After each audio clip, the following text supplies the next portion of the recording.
Welcome to our midweek Bible study, the week of November the 18th. As we lead up to Thanksgiving, we will be looking today at a story that records an experience that Jesus had with 10 men who were dealing with leprosy in their life. My name is Paul Moore. I serve as pastor with Inman First Baptist Church, and it is my pleasure to share some time with you today. In Luke 17, we read this story. Now, on his way to Jerusalem, Jesus traveled along the border between Samaria and Galilee. As he was going into a village, 10 men who had leprosy met him. They stood at a distance and called out in a loud voice, "Jesus, Master, have pity on us." When he saw them, he said, "Go, show yourselves to the priest." And as they went, they were cleansed. One of them, when he saw he was healed, came back praising God in a loud voice. He threw himself at Jesus' feet and thanked him, and he was a Samaritan. Jesus asked, "Were not all 10 cleansed? Where are the other 9? Has no one returned to give praise to God except this foreigner?" Then he said to the man, "Rise and go, your faith has made you well." This man and the other 9 were suffering from leprosy. Today, that infection still exists, though it is known generally in contemporary culture as Hansen's disease, named after the doctor who identified the bacteria that caused this infection. This is a disease that affects the nerves, the skin, the eyes, the lining of the nose. In today's culture, with our medical capabilities, if this is detected early and treated, the disease can be cured. And even those who are not cured initially or immediately, people with Hansen's disease can continue to work and lead an active life during and after treatment. But in the first century and prior to that, leprosy was a very feared. It was feared because it was thought to be highly contagious. It was devastating. Now we know it doesn't spread so easily, and treatment can be effective.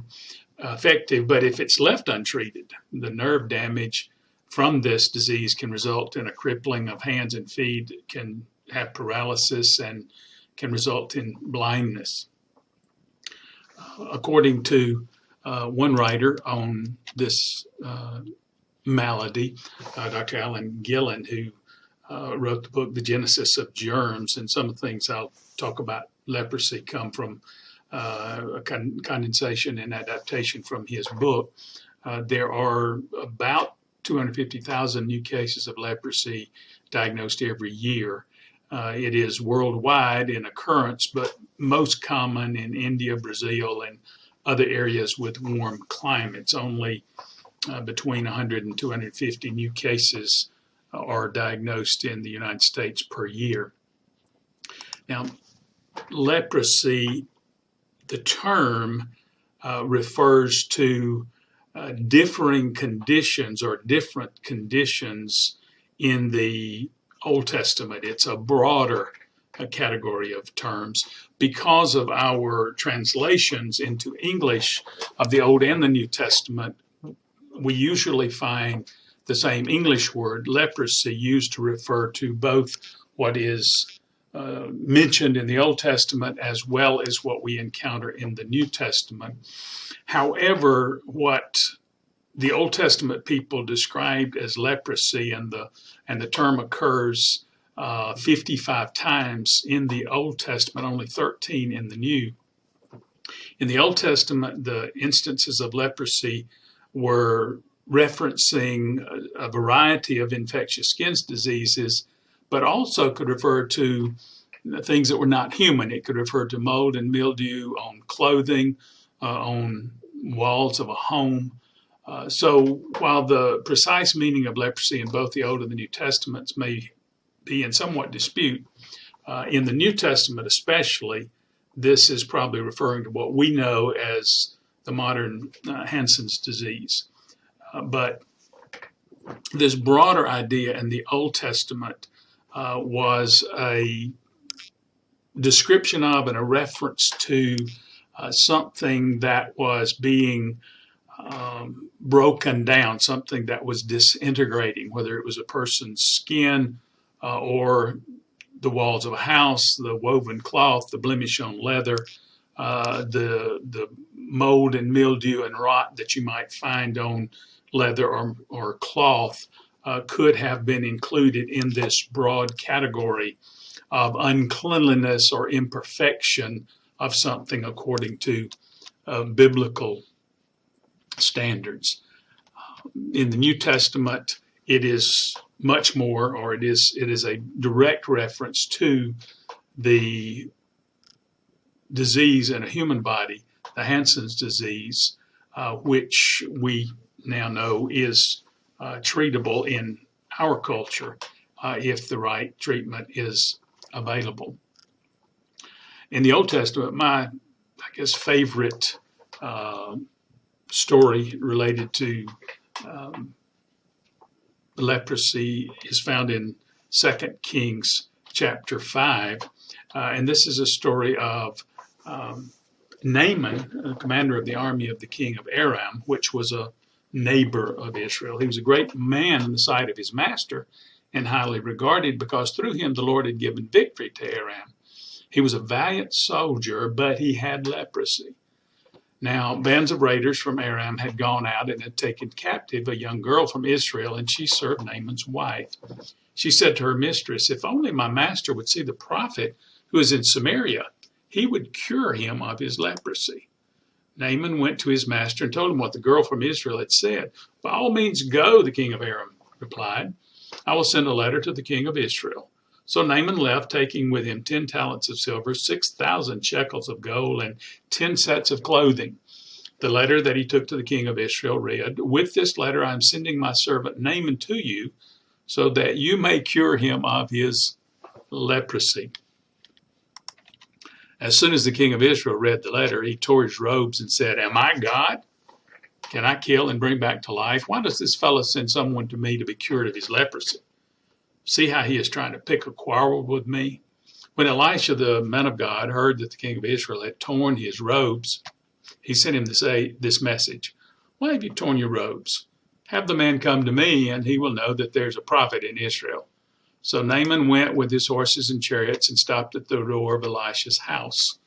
Elisha sent a messenger to say to him, "Go wash yourself 7 times in the Jordan, and your flesh will be restored, and you will be cleansed." Now, Naaman, interrupt the reading here just a minute. Naaman was very angry, first of all, because he was an important man and certainly important in his own mind.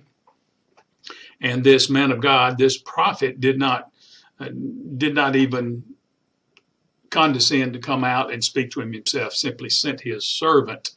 And on top of that, what the prophet Elisha told the servant to tell him angered him even more. Naaman went away angry and said, "I thought that he would surely come out to me and stand and call on the name of the Lord his God, wave his hand over the spot and cure me of my leprosy." He wanted the show. He wanted the drama. Are not Abana and Pharpar, the rivers of Damascus, better than all the waters of Israel? Couldn't I wash in them and be cleansed? So he turned and went off in a rage.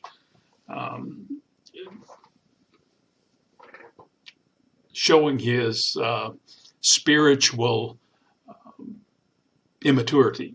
Naaman's servants went to him and said, "My father, if the prophet had told you to do some great thing, would you have not done it? How much more then when he tells you, wash and be cleansed?" At least Naaman got it at that point. We'll have to give him some credit. So he went down and dipped himself in the Jordan 7 times as the man of God had told him, and his flesh was restored and became clean like that of a young boy. Not a lot to tell about this story. I just really like the story, and if you'll go there in 2 Kings and read the rest of the story, there's more in 2 Kings chapter 5, so I'll leave that for you to complete the story for your edification. According to the information about leprosy, the best example perhaps in the Bible, or at least in the New Testament, of a person with Hansen's disease is the man with the withered hand. We find that story in Mark chapter 3. It's also recorded in Matthew 12 as well as Luke 6. So this was obviously a very significant story for the gospel writers. Another time, Jesus went into the synagogue and a man with a shriveled hand was there. Some of them were looking for a reason to accuse Jesus, that is, some of the religious leaders. So they watched him closely to see if he would heal him on the Sabbath. Jesus said to the man with the shriveled hand, "Stand up in front of everyone." Then Jesus asked him, "Which is lawful on the Sabbath, to do good or to do evil, to save life or to kill?" But they remained silent. He looked around at them in anger and, deeply distressed at their stubborn hearts, said to the man, "Stretch out your hand." He stretched it out, and his hand was completely restored. Then the Pharisees went out and began to plot with the Herodians how they might kill Jesus. So we know outside the story in Luke 17 of the 10 men with leprosy, that leprosy was a fairly common and certainly well-known condition in New Testament days. When we encounter leprosy in the New Testament, often it is within the context of stressing God's desire through Jesus to heal. Unlike most of the people in that culture, Jesus freely touched people with leprosy. People with leprosy traditionally were banished from their family and their friends. Jesus broke from that tradition. He treated lepers with compassion. He touched them. He healed them. We don't know all the reasons God allows disease into people's lives, but biblical leprosy is a powerful symbol that reminds us of sin's spread and its horrible consequences.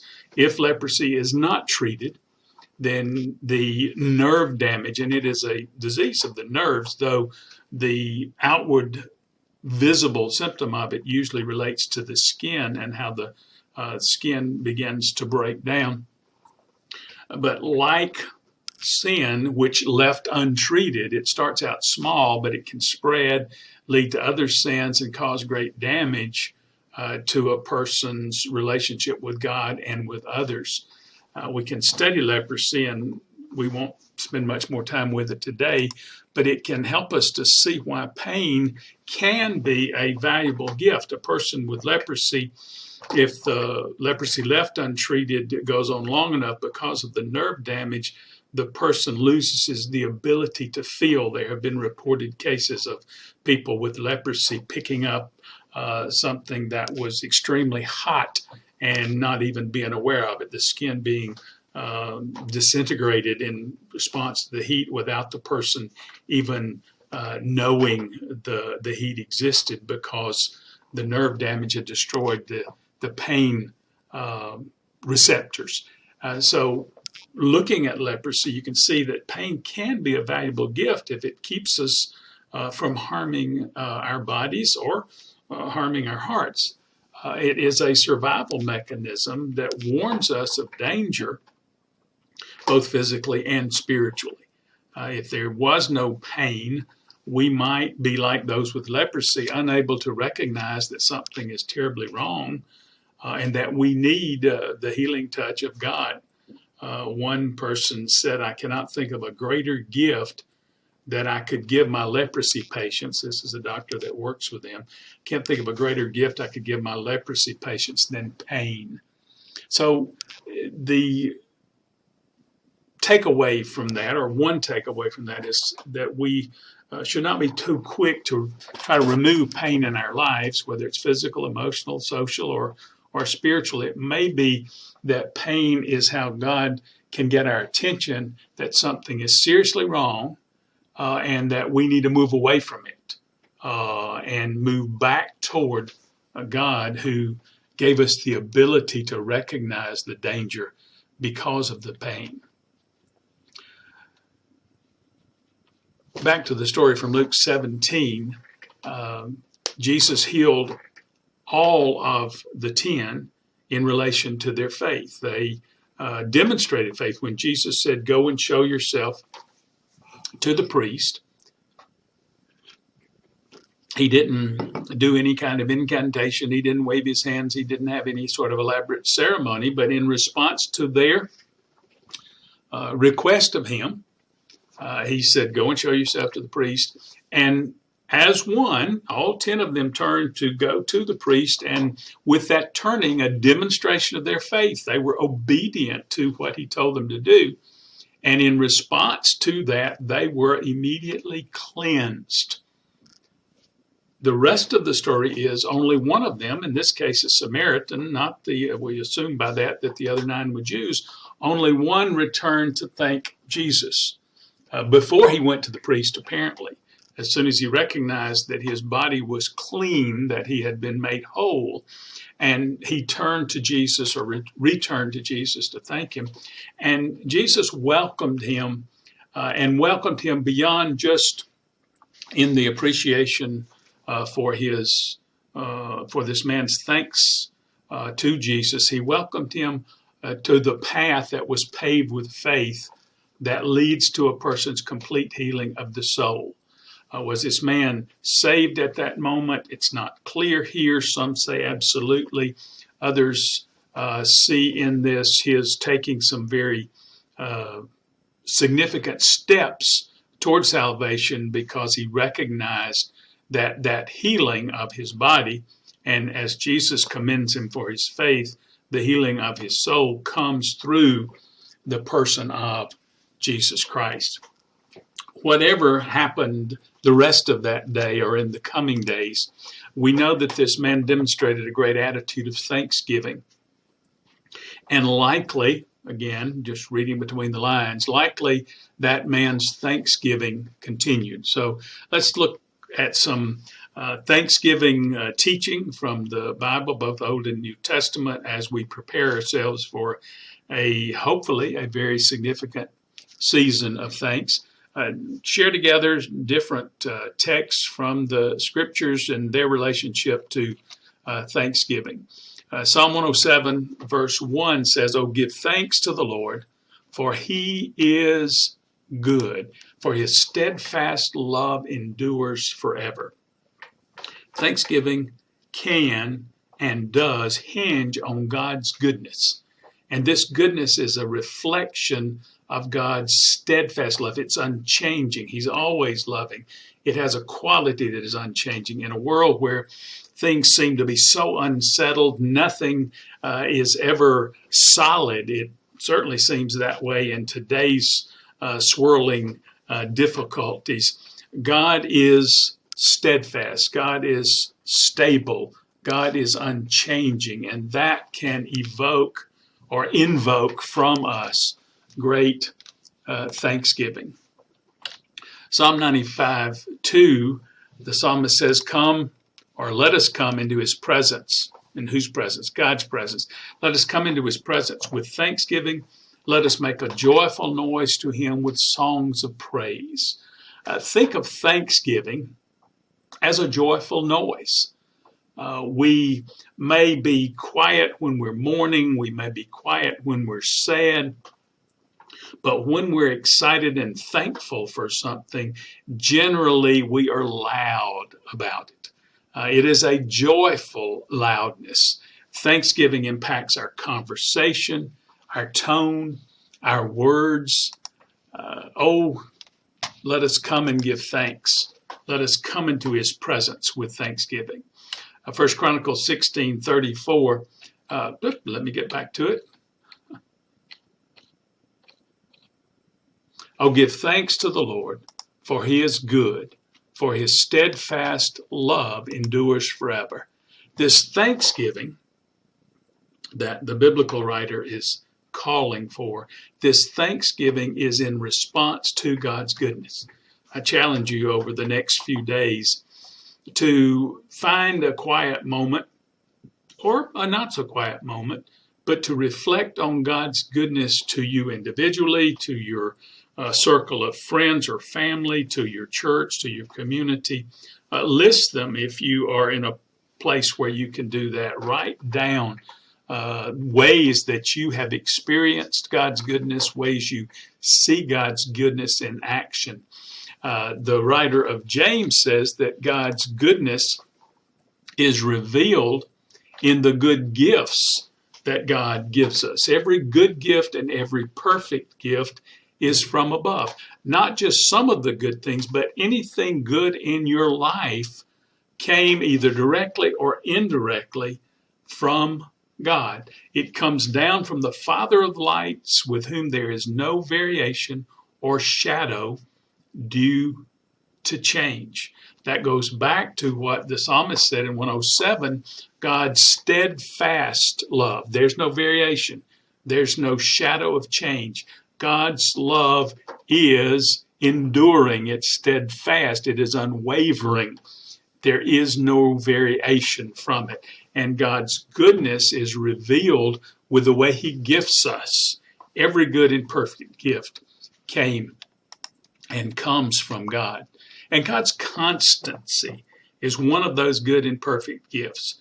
We find God consistent in all the ways that God relates to us. And in a world that is always seemingly at flux, even outside of 2020, knowing that God is constant, being able to look back and see God's constancy, and being able to look forward in faith, knowing that the same consistency we've experienced from God in the past we'll be able to depend upon that consistency into the future. So how do we respond? The psalmist says, I will praise the name of God with a song. I will magnify him with thanksgiving. Imagine thanksgiving and praise. These are not identical things. I've struggled sometimes in trying to pray prayers of thanksgiving and realized that technically I was giving words of praise or trying to do nothing but give praise to God. I recognized in my praying that I was being thankful. It's hard to celebrate. These are not identical concepts, but they are closely related and almost always intertwined. One often leads to the other. If I'm saying thanks, then I'm going to wash over into praise. If I'm giving praise, it will be motivated by the things for which I am thankful. Thanks be to God, Paul writes to the Corinthians, for his inexpressible gift. What is that gift? Obviously, he's talking about salvation. That is the most significant reason for being thankful. Stop today at some point and say thank you to God for his salvation that he offers you in Christ Jesus. It is God's will, according to Paul's words to the Thessalonians, it is God's will that we give thanks. Rejoice always, pray without ceasing, give thanks in all circumstances, for this is the will of God in Christ Jesus for you. Well, there's rejoicing, there's ongoing, never ceasing praying, and there's giving thanks. When do we give thanks? What does Paul say? He says, give thanks in all circumstances. That means that we give thanks even in the midst of a pandemic. We give thanks even in the midst of all kinds of upheaval and controversy around a national election. We still give thanks because God is with us in spite of or because of all the different kind of unsettling circumstances of our lives, personally and as a community of faith. Giving thanks in all circumstances, just like rejoicing and praying, these are part of the will of God for his people. God's will that we give thanks in all circumstances. In difficult times, can we find reasons to give thanks? We can. Can we compel ourselves to give thanks? This is a command. And sometimes we think we have to wait for motivation. Well, when I feel thankful, then I'll give thanks. But motivation often follows action. Athletes know this. You don't wait until you feel like going and running to run. You don't wait until you feel like an intense workout before you begin that workout. But then when you get in it, often you find that after you have started the action that you need to do, the motivation comes. Then you find yourself into it and desiring to complete that action. God's will is that we give thanks. Don't wait until you feel like giving thanks. Give thanks verbally, or giving thanks verbally can move us toward being thankful, toward having an attitude of thanksgiving. And whatever you do, Paul says, this is Colossians 3:17, whatever you do in word or deed, do everything in the name of the Lord Jesus, giving thanks to God the Father through him. Paul would suggest here that thanksgiving is an ongoing attitude as well as an activity. There is much more to thanksgiving than just the words that come from our lips. Those are important. But those words are motivated by the attitude of our heart and by the way we look at life. So how do we develop this thankful lifestyle? Prayer helps.